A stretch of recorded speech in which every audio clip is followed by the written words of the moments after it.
ఇదొకటైతే దీన్ని మించి హిజ్కియా భక్తిని తారాస్థాయిలో చూపించే ఒక సన్నివేశం ఏంటో తెలుసా? న్యాయాధిపతుల కాలం మొదలుకొని, ఇంకా చెప్పాలంటే దైవజనుడైన మోషే కాలం మొదలుకొని హిజ్కియా ముందు వరకు ఇజ్రాయేలు దేశంలో ఉన్న దేవుని మందిరంలో ఒక దుష్కార్యం జరుగుతూ ఉండేది. వండకూడని ఒక విగ్రహం ఉంది. ఏంటో చెప్పమంటారా? అరణ్యంలో ఉంటుండగా మోషే ఇత్తడి సర్పాన్ని చేశాడే. అందరూ చూడాలి ఈ మాట. ఇత్తడి సర్పాన్ని చేశారే. ఆ ఇత్తడి సర్పం అందరూ సర్పపు కాటుకు గురై చావు బ్రతుకుల మధ్యలో కొట్టుమిట్టాడుతున్నప్పుడు మోషే ప్రార్థన చేస్తాడు, అయ్యా ఏం చేయాలి? ఇత్తడి సర్పాన్ని చేయయ్యా, ఇత్తడి సర్పాన్ని అలా పైకెత్తు, ఎవరైతే నిదానించి చూస్తారో వాళ్ళు బ్రతుకుతారు అన్నాడు. ఇప్పుడు గమనించండి, అనేక మంది దాని వైపు నిదానించి చూశారు. నిదానించి చూడటాన్ని బట్టి సర్పపు కాటుకు గురైన వాళ్ళు చావు బ్రతుకులో నుంచి విడిపించబడి సజీవంగా నిలవబడ్డారు. అయితే గమనించండి, ఇక్కడ ఏం జరిగిందో తెలుసా? ఆ ఇత్తడి సర్పంలో ఉన్న ఆ రూపాన్ని తుత్తునీలుగా చేయకుండా అది ఇశ్రాయేలు దేశానికి తీసుకొచ్చి చాలా సంవత్సరాల పాటు షిలోహు మందిరంలో ఉందని న్యాయాధిపతుల కాలంలో. విచిత్రం చూడండి, మొదటి రాజు సౌలు పట్టించుకోవాలా, అసలు మామూలుగానే పట్టించుకోడు ఆయన, అది వేరే సంగతి. దేవుని హృదయానుసారుడైన రాజు రెండో వాడు ఉన్నాడు. ఎవరు? పెద్దగా దావీదుకు ధర్మశాస్త్రం తెలుసా తెలీదా? వాక్యం తెలుసా తెలీదా? ఆకాశం కింద భూమికి పైన చెప్పాలి ఏ రూపాన్ని చేసుకోకూడదు, వాటికి పూజించకూడదు. దావీదు గారికి తెలుసా తెలీదా? మరి దావీదు గారికి తెలిసినప్పుడు ఈ ఇత్తడి సర్పం దేవుని మందిరంలో ఉందన్న సంగతి తెలిసినప్పుడు ఆయన ఎందుకు పట్టించుకోవాలా? ఎందుకు పట్టించుకోలేదో తెలుసా? ఇజ్రాయేలీల మనసులో ఏముందో తెలుసా? ఇత్తడి సర్పం వైపు నిదానించి చూసినప్పుడు బ్రతికేమంటే మొత్తానికి ఇత్తడి సర్పం లోపల ఏదో ఉండి ఉంటుంది. వింటున్నారా? మహిమ ఉండి ఉంటుంది. అయ్యా వినండి సార్, మహిమ ఏదో ఉండి ఉంటుంది. అమ్మో దీని లోపల ఏదో మహిమ ఉంటుందని చెప్పి దాన్ని తుత్తునీలుగా చేస్తే మన బ్రతుకులు తుత్తునీళ్ళు అయిపోతాయేమోనని, ఏదో మహిమ ఉందని దాన్ని ఏం చేయకుండా ఉన్నారు. మిమ్మల్ని అంట దానివైపు నిదానించి చూసినందువల్ల బ్రతికారు, నిజమే. బాగు చేసే మహిమ దానిలో ఉండటాన్ని బట్టి బాగుపడ్డారా? దేవుని వాక్యానికి విధేయత చూపటాన్ని బట్టి బాగుపడ్డారా? పెద్దగా చెప్పాలి. ఎత్తడి సర్పం స్థానంలో కట్టె రూపంలో ఉన్న సర్పాన్ని నిలవబెట్టిన దేవుడు చూడమంటే చూస్తే బాగుపడేవాళ్ళు. బాగుపరిచే మహిమ దానిలో లేదు, బాగుపరిచే శక్తి దానిలో లేదు. దేవుని వాక్కులో దాగుంది, దేవుని వాక్కులో దాగుంది. ఇప్పుడు వీళ్ళు ఎందుకు దీన్ని తుత్తునీళ్ళు చేయలేదు? అమ్మో దీని లోపట ఏదో ఉంది, దీని లోపట ఏదో ఉంది, మూఢనమ్మకాల వైపు వెళ్ళారు. హిజ్కియా రాజు అయ్యాడంటే దావీదు చేయలేని ఓ ప్రత్యేకమైన కార్యం, సౌలు రాజు చేయలేని ఓ ప్రత్యేకమైన కార్యం, తన తండ్రి చేయలేని ఓ ప్రత్యేకమైన కార్యం, సొలొమోను రాజు చేయలేని ఓ ప్రత్యేకమైన కార్యం. దేవుని మందిరానికి వచ్చాడు, ఆ ఇత్తడి సర్పాన్ని చూశాడు, తుత్తునీలుగా విరగొట్టేశాడు. ఈ రోజు నుంచి 1 సంవత్సరం ఆగితే క్రైస్తవుని విశ్వాసం దేవుని మీద తప్ప వ్యక్తుల మీదైనా, వస్తువుల మీదైనా, స్థలాల మీదైనా పొర్రపాటున ఉండకూడదు.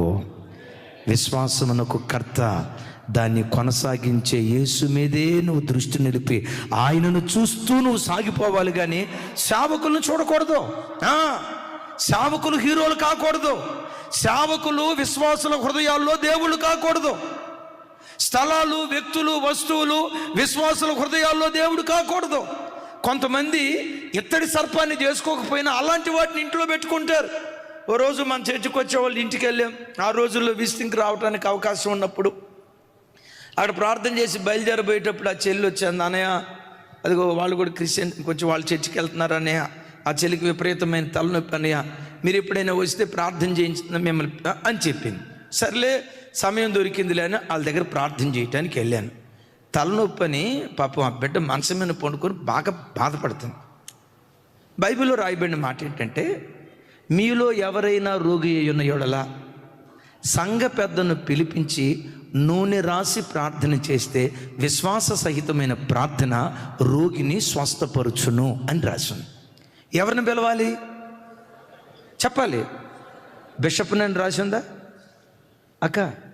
రెవరెండ్ అని రాసిందా? పోపు గారని రాసిందా? దీనికి పోపు గారు అవసరం లేదు, రెవరెండ్ అవసరం లేదు, 62 అవసరం లేదు, 32 అవసరంలా.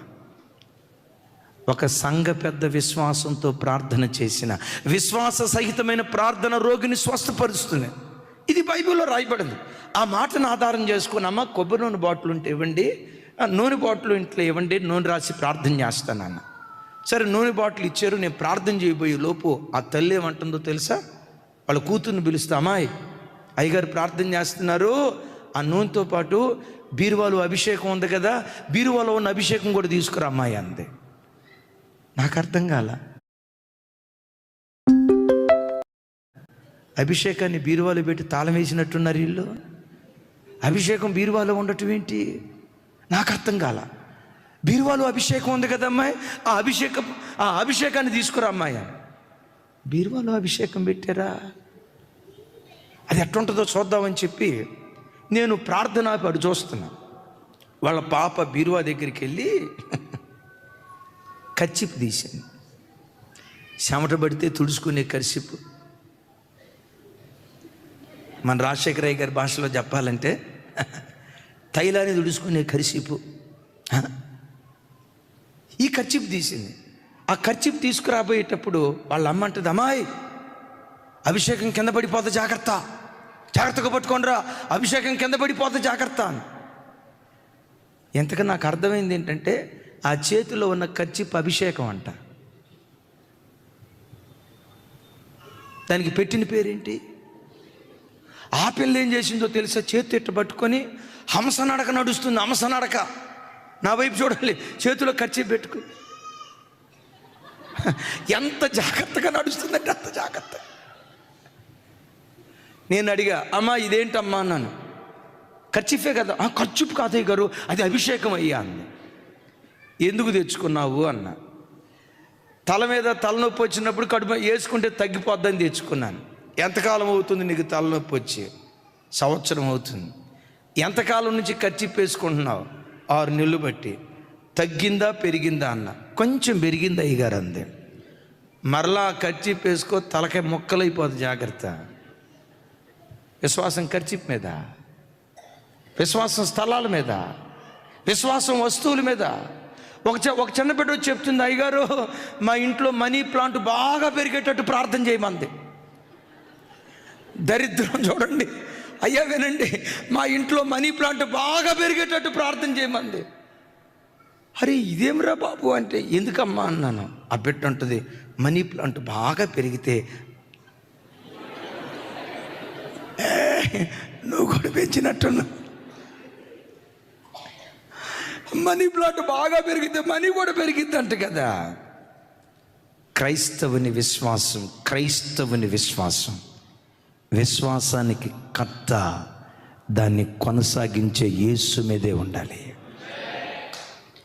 ఇదిగో మా టీవీ ప్రోగ్రాంకి స్పాన్సర్ చేయండి, మా టీవీ ప్రోగ్రాంకి స్పాన్సర్ చేస్తే మీకు ఉద్యోగాలు వస్తాయి, మూయబడిన గర్భాలు తెరవబడతాయి, సొంత ఇల్లు కట్టుకుంటారు, ఐశ్వర్యవంతులు అవుతారు అని అన్నారంటే ఇప్పుడు విశ్వాసం దేని మీద వెళ్ళిపోయినట్లు? You don't need a big debt. అయ్యో చెప్పాలి. కొంతమంది ఇళ్ళకెళ్తే షోకేజులో పెట్టుకొని ఉంటారు అయ్యొక విగ్రహాలు. దేవుని పరిచర్యకి ఇవ్వకూడదా? ఇవ్వాలి. ఎందుకో తెలుసా? యేసయ్య నీ రక్షణ కొరకు ప్రాణం పెట్టాడు. ప్రాణం పెట్టిన యేసయ్య కొరకు నువ్వు 10% కాదు, 20% కాదు, ఎంత ఇచ్చినా తక్కువే. నా కొరకు నా ప్రభు ప్రాణం పెట్టాడు. నా ప్రభు కొరకు నేనేమైనా చేయాలి. ఈ దేశంలో ప్రజలు ప్రభుతో తిరగటానికి సువార్త వ్యాపక నిమిత్తం నేనేదైనా చేయాలి. ఈ మనసుతో చేయాలి. కానీ చూడండి, టీవీ ప్రోగ్రాంకి స్పాన్సర్ చేస్తే పిల్లలు పుడతారని, టీవీ ప్రోగ్రాం స్పాన్సర్ చేస్తే ఉద్యోగం వస్తుందని, టీవీ ప్రోగ్రాంకి స్పాన్సర్ చేస్తే ఇల్లు కట్టుకుంటారని. ఇది విగ్రహ సంబంధమైన మూఢనమ్మకాలు. ఇప్పుడు ప్రజల నమ్మకం ఎటువైపు వెళ్తుంది? ఏం ఒక్కళ్ళు సరిగ్గా చెప్పట్లా? మీకు ఎంతో కొంత అభిమానం ఉన్నట్టుంది లోపట. ఆ విగ్రహాలను క్రైస్తవ సంఘం తుత్తునీలుగా విరగొట్టాలి. దైవజనులు లేసన్ గారు చెప్తూ ఉండేవాళ్ళు. ఏంటో తెలుసా? ఒక తల్లి ఇంటికి ప్రార్థనకి వెళ్ళారంట. ఎప్పుడు వచ్చినా అయ్యగారి దగ్గరికి ప్రార్థన చేయించడానికి వచ్చిన అదే కొబ్బరి నూనె సీసా తీసుకొని వచ్చేదట. కొబ్బరి నూనె సీసా అసలు మార్చదట. ఆ కొబ్బరి నూనె సీసా బయట పొగ సూరిపోయి ఏమంటారు, పొగ సూరిపోయి నన్ను వదిలిపెట్టే తల్లి నీకు దండం పెడతాను అన్నట్లుగా అది సిరిగిపోయిన బట్టలాగా 1947 సీసాలాగా ఉంటుందట. ఎప్పుడు వచ్చిన ఆ సీసానే తీసుకొస్తుందంట. ఏమ్మా ఇదే సీసా తీసుకొచ్చావు అంటే ఆమంటదట, ఈ సీసాలో పోసిన నూనెకి ప్రార్థన చేస్తే అద్భుతం జరుగుతుంది అయ్యగారు. ఏమంది ఏనండి ఇక్కడ, ఈ సీసాలో పోసిన నూనెకి మీరు ప్రార్థన చేస్తే అద్భుతం జరుగుతుంది అయ్యగారు. అందుకని ఈ సీసాని ఎంత జాగ్రత్తగా చూసుకుంటున్నానంటే నా వైపు చూడాలి. పైన తడి ఏమంటారు, ఆ రోజుల్లో స్లాబులు ఎక్కడ ఉండే మీరు ఒకళ్ళు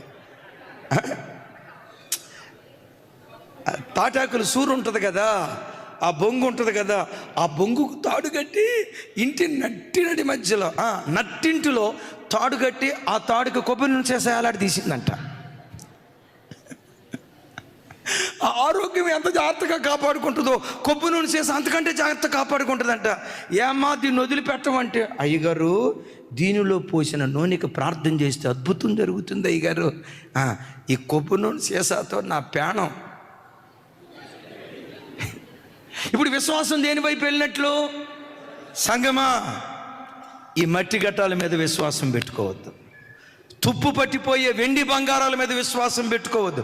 స్థలాల మీద, ప్రాంతాల మీద, వ్యక్తుల మీద మన విశ్వాసం పెట్టుకోవద్దు. విశ్వాసమునకు కర్త, దాన్ని కొనసాగించే యేసు మీద నువ్వు విశ్వాసం ఉంచి నువ్వు ఒక్క మాట అడిగితే తన సమయం వచ్చినప్పుడు తనదైన శైలిలో అడిగిన వాటికంటే, ఊహించిన వాటికంటే అత్యధికంగా దేవుడు కార్యాలు చేయునుగాక. ఒకవేళ